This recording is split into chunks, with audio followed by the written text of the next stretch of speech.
So, first question. Pila nakakatulig na dapat mo? Ako, lima na ako katulig tato. Nagsugod ko tato September 8, 2020, panahon sa pandemic. Una akong pagsugod tato. Kaya akong ipang-practice yung mga tambay sa pungkol. Orang ako nagtato yan. Okay, so, sunod, yung pamutana is, unsa nga skills ang pinaka-importante para mahimong ka yung tattoo artist? One, gusto rin ka magdunong tato, kailangan kabalo ka mo drawing mo na siyang pinaka-basic skill. Drawing. Mabot ka sa aning kurang tanah ka ng profesyon. Nakakabalo ka mo tato kay ang tato mo ng good kay hindi sa kaya sa drawing niya nakapaka mo erase kaya nakakabalo ka mo buwan niya dapat usi ka ba kung kamutan mo nga mag-perfect yun yung trabaho na hindi ka masayo okay hindi naman sa pwede nga kontrol pa rin mo na i-resolve pa rin mo ba wala siya kailangan ba kapag ka mo drawing mo ang pinaka-basic. So, kaniya, unsa imong pinaka-memorable experience sa imong journey as tattoo artist? Akong pinaka-memorable nga experience sa pagtato. Kung nakataog ko wala ko lang mistake. Dahil ako kung binibisin ka ng audio. Pinakauna na ako na appeal sa competition. Wala ko nagdawa na makalusot. Online competition na siya. Doon ko nga kuhan.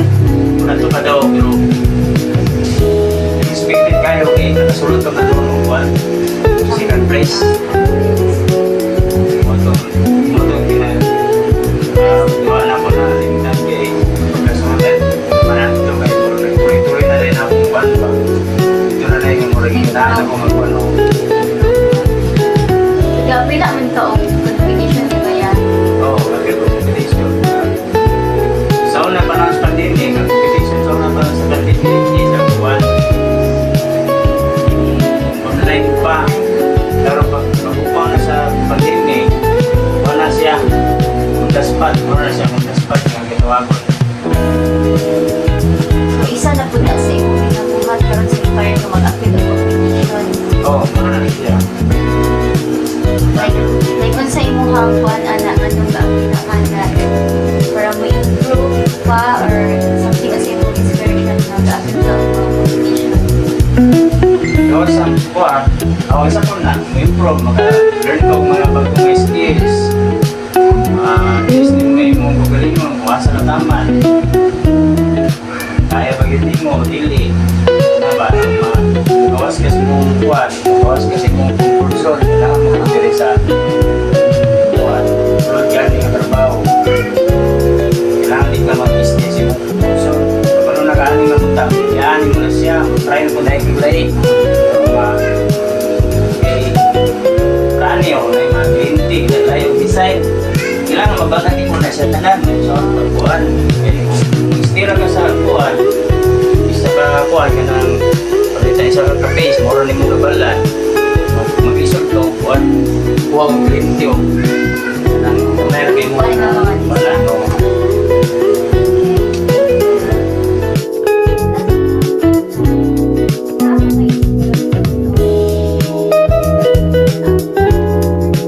Ako lang pagalingon. Sa akong pagalingon, ang pamilya.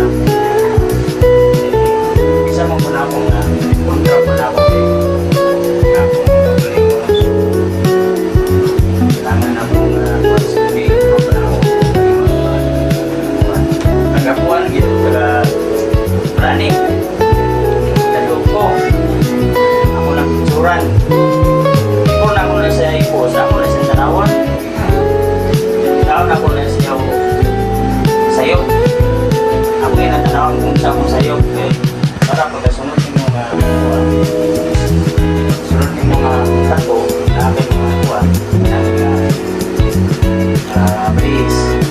kaya na mo siya ba?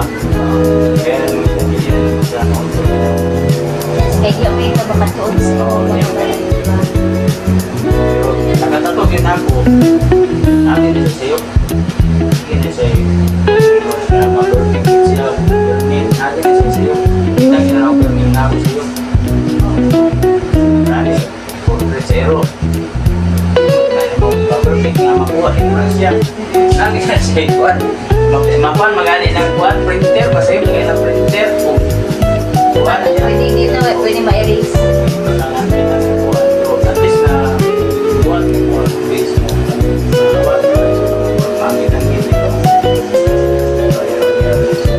Isa sa dapat na bantayan niyo kayo, maayo kay kamo drawing, so murag sa pagpaagi sa pag-drawing kay imo na siya pagtato ka din ko. Pero sa ako na, diligate.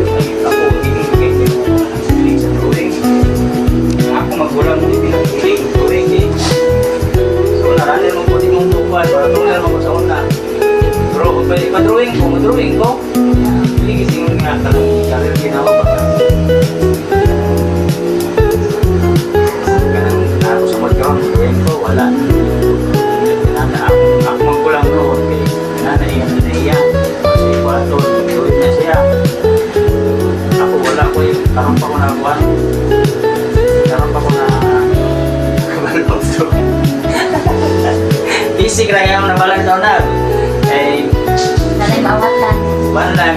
Tama ka na drawing na Dragon Ball, Eugene Ball na ang trabaho sa una. Ang magkulang mo ito, buwan yun. Buwan yun, realism. Realism siya. Hindi mo magkuhan nila sa siya. Nanagigil mo sa inyong pamilya ba mga nakalitan dito? May mga iya-iya mga healing or iya-iya mga tamang mga hindi naka-artistic yung so okay, muna to siya ang mga some of our questions sa mga napili na tattoo artist. So kami si Kuya is yung pangalan is Ryan Anciano.